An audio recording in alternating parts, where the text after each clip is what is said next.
Assalamualaikum warahmatullahi wabarakatuh. Halo mahasiswa Universitas Terbuka dimanapun Anda berada. Saat ini kita memasuki pembelajaran pada sesi ketiga di dalam mata kuliah Rekayasa Perangkat Lunak dengan kode MSIM 4303. Di dalam sesi ketiga ini kita akan mempelajari mengenai analisis kebutuhan fungsional dan non-fungsional pada rekayasa perangkat lunak.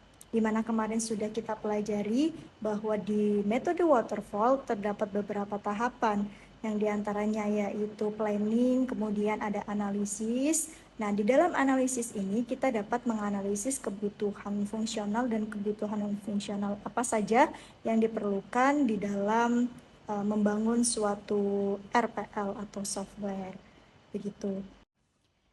Selain itu, di dalam requirement engineering terdapat beberapa tahapan, yaitu ada wawancara, kemudian ada JAD atau Joint Application Development, kemudian ada analisa dokumen, ada kuesioner, kemudian ada observasi.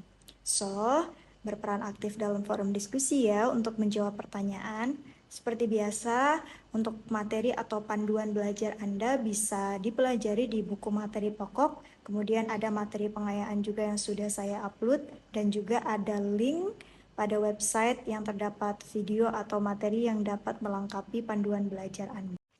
Sampai jumpa di pertemuan berikutnya, yaitu sesi keempat. Semoga sehat selalu dan tetap semangat selalu. Sampai jumpa. Terima kasih.